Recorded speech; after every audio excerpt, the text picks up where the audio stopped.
વાપીને મહાનગરપાલિકાનો દરજ્જો મળતા 11 ગામનો સમાવેશ કરતા મોરાઈ ગામ ન જોડાશે હોવાનો વિરોધ।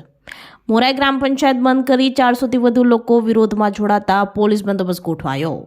ગુજરાત રાજ્યમાં વાપી સહિત 9 નગરપાલિકાને મહાનગરપાલિકાનો દરજ્જો આપવામાં આવ્યો છે, ત્યારે વાપીને મહાનગરપાલિકા જાહેર કરતા 11 ગામોનો સમાવેશ કરવામાં આવ્યો છે। ત્યારે મોરાઈ ગામના લોકોએ વાપી મહાનગરપાલિકામાં સમાવેશ કરવાના મુદ્દે વિરોધ કરતા વિવાદ વકર્યો હતો।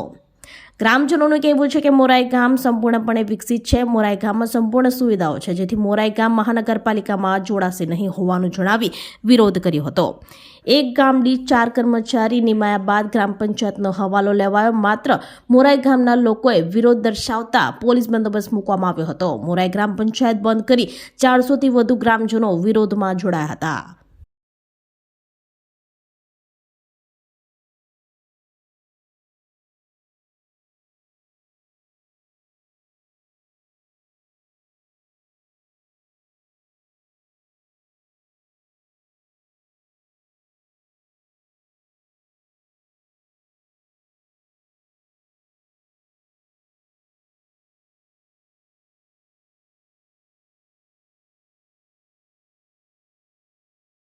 મારું નામ સંજયભાઈ રામજીભાઈ યાદવ છે।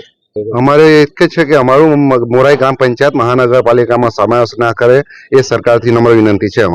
અમારા ગામમાં અમારું મોરાઈ ગ્રામ પંચાયત એકદમ ડેવલપ છે ને બધા કરતા સારામાં સારું ગામ અમારું મોરાઈ ગ્રામ પંચાયત છે, જે સ્માર્ટ વિલેજમાં બી આવી ચૂકેલું છે અમારું ગામ મોરાઈ ગ્રામ પંચાયત ને એના બી સીલ મળેલા છે મોરાઈ ગ્રામ પંચાયતને। અમારા સરપંચ બહુ સારું કામ કરતા હતા અને આગળ બી સરપંચ હતા સારા હતા ને આ પણ સરપંચ સારા છે। એનું કારણ છે કે અમે મહાનગરપાલિકામાં જોડાવા નથી માંગતા અને એક જ કારણ છે ભેગા થવાનું કે અમારે સરપંચ સાહેબ રિક્વેસ્ટ હતી કે અમારું ગ્રામ પંચાયત મોરાઈ ગ્રામ પંચાયતમાં રહેવું છે, મહાનગરપાલિકામાં નથી જોડાવવું। અમે અગાડી ટીડીઓ સાહેબને ઠરાવ બી કરી ચૂકેલા છે કે અમને મામલતદારથી અગાડી મોકલી બી ચૂકેલા છે બધા લેટર કે અમારે ગ્રામ પંચાયતમાં જ રહેવું છે, મહાનગરપાલિકામાં નથી જોડાવવું।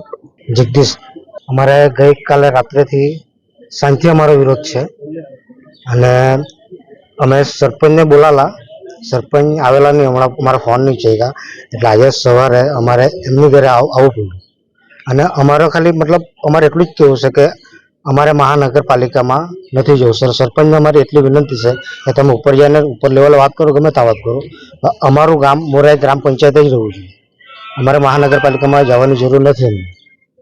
આપણી સંકલ્પ ન્યૂઝ ચેનલને સબસ્ક્રાઇબ અને લાઇક કરો, બેલ આઇકન દબાવો, જેથી આવનાર ન્યૂઝ અપડેટ્સની નોટિફિકેશન આપના મોબાઈલ પર સૌથી પહેલા પહોંચે।